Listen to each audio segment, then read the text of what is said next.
Hey guys, welcome to my channel. If you're new, I'm Chelsea and this is a very bookish girl, and I'm going to do my April wrap up for you guys today.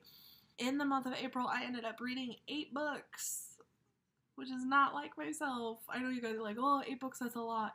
And yes, it is a lot. I am happy that I got 8 books read, but I usually read like double that much in a month. So I hit like a 2-week long reading slump right in the middle of April where I didn't want to pick up any book, I didn't want to listen to any book, I didn't even want to look at a book. So it was quite the struggle there towards the end, and I think I only read like 2 things in the last 2 weeks. So, of those 8 books, 2 were library books, and 5 were hardbacks that I owned myself. Of those 8 books, I probably combined 7 of them with their audiobooks and went back and forth between reading and listening. 1 book I did read all the way through with no audiobook, purely because I couldn't find one for it. So the first book that I finished in the month of April was Nixia by Scott Rankin. This is one of my library books that I have since returned to the library. I recently was approved for the second book in the series, Nixia Unleashed, on NetGalley, so I figured I probably need to finally get around to finishing the first one so I can read the second one. So this book is about a boy named Emmett who is chosen along with 10 other candidates to travel to a new planet.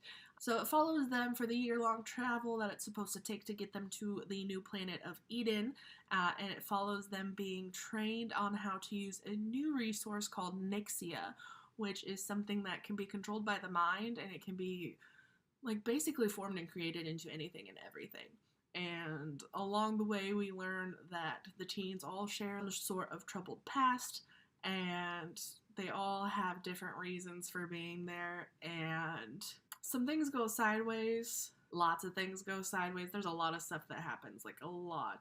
It was pretty crazy. I really did end up enjoying it. The story was really interesting. It wasn't something that I'd ever read before, so I actually ended up giving this one 4 out of 5 stars, and I am super excited to pick up the second one and see how that one goes. So the second book that I finished in the month of April, and probably one of the reasons that I was in such a big reading slump, was Renegades by Marissa Meyer. This book is massive. It was like over 500 pages. I finished it fairly quickly though.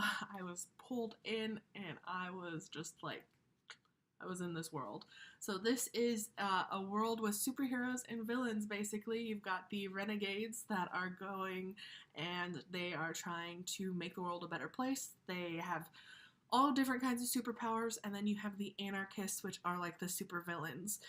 In this world, there is a girl, been raised an anarchist basically her entire life, and she is picked to infiltrate the renegades. And so she basically is like trying to live a double life, but she ends up making friends in the renegades, and this book, Arch Enemies, actually comes out later this year, which is going to be the sequel to Renegades, and I need it like now. There's a bunch of plot twists right at the end, like it tries to throw you for a loop, but your girl was smart. I knew something like that was going to happen, so it was beautiful. I'll probably have to try and reread it before Arch Enemies comes out because just so much stuff happens in this book. Like, it's so action-packed and so good. And I actually ended up giving this one 5 out of 5 stars. The next book that I picked up in the month of April was Starry Eyes by Jen Bennett. This was one of my most anticipated reads of the year because I absolutely adored Alex Approximately by Jen Bennett last year. And so when I heard that she was going to have a second one and it had like a Romeo and Juliet twist on it, I had to have it. So this is about a girl named Zori who lives with her mom and dad next to like their business where they're massage therapists and an acupuncturist, but there's also a porn store right next to their business and they're starting to lose business, and her father is blaming it on the owners of the porn store, who just so happen to be the mothers of Zori's ex-best friend slash ex-love.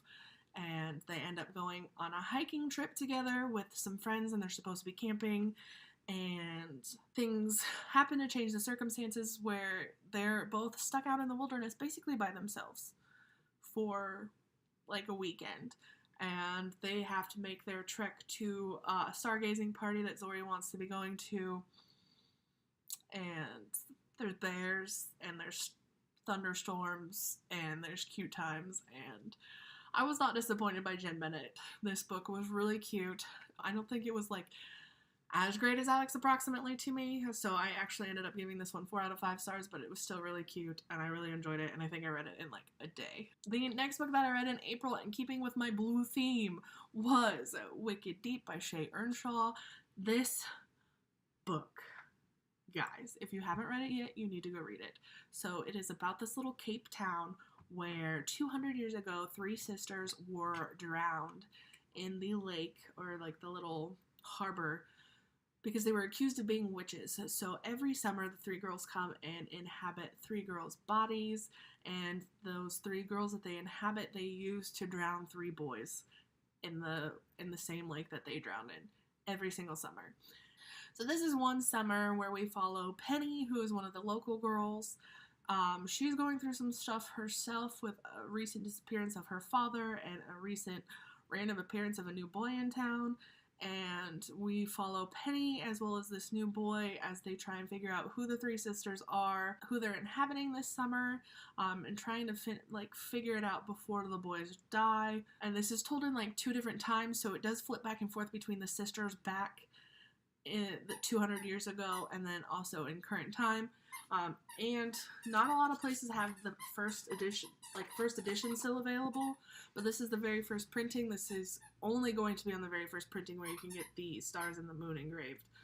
So if they have already reprinted ones, this isn't going to be available anymore, but if you're going to read it, I suggest you do, and I suggest you go out soon and try and find one of the first editions because it's absolutely beautiful. This was a 5-star read for me. Then I threw my blue books for a curve and I read The Wedding Date. This is by Jasmine Gilroy. This book, oh my gosh. So this is about a female of color who meets a white boy in a elevator, and they get stuck in the elevator together, and he ends up asking her to be the date to his ex-girlfriend's wedding.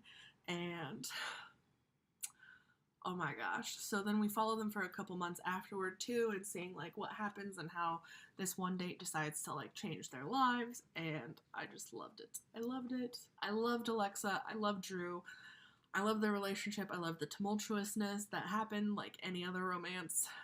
It was so good. Another one that I think I finished in like a day, and this was a 5-star read for me as well. After The Wedding Date, I picked up American Panda. That's by Gloria Chow. This was my other library book that I read this month. I actually think I was approved for this on NetGalley and never got around to reading it, so that's why I picked it up from the library so I could read a physical copy of it.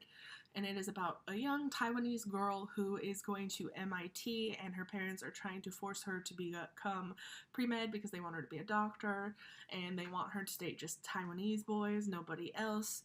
And it's all about her like coming into herself, and I don't want to say rebelling from her parents, but trying to make her parents understand American culture and trying to make them understand that she doesn't have to marry a Taiwanese boy, that the other Asian boy that she likes is going to be good enough, and she can't be a doctor because she hates germs.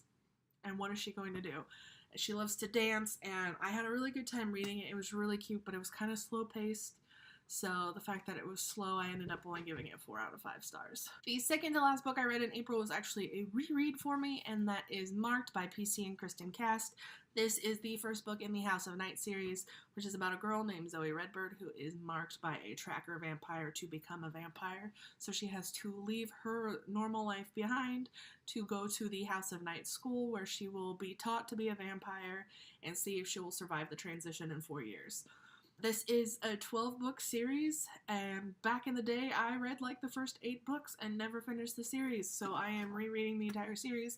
Hopefully this year I will get through all of them. It was very much what I remembered this book to be, but at the same time, it wasn't as good the second time around as the first time around, so I actually ended up lowering my rating from 5 stars to 4 stars for this one. And the very last book that I read in the month of April that absolutely destroyed me was This Is Where It Ends by Marieke Nijkamp. I have had this book since I found BookTube last year, and I have wanted to read it for the longest time, and I finally got around to reading it. This book follows 4 teens over a course of 45 minutes in a local high school where another student has decided to bring a gun to school, and basically it's a school shooting that happens. And it follows the 4 over the course of the 45 minutes as they all have different things happen and what their different perspectives are and how they're all related to the person that has brought the gun to school. And it just broke my heart. Like, I was hanging on an edge every single second of this book because I needed to know what was going to happen and, like, what was the next step that they were going to do and what was going to happen to the characters. Were they going to make it? Were they not going to make it? And I cried like a baby at the end. Like, it was a beautifully done story, and granted, I don't know how well representative it is, but I felt that it was really well done. It was just really good, and I don't know how else to, like, describe that. It's such a sad thing that happened, but it was done so beautifully. So beautifully. I ended up giving this one 5 out of 5 stars. So that's everything that I read in the month of April. Like I said, 8 books is not my norm, but what can you do when you hit a slump? So hopefully next month I do better, especially if you've seen my TBR for Read-A-Thon, because it's a little nuts. Anyway, that's it for today, guys. I'll see you later. Bye.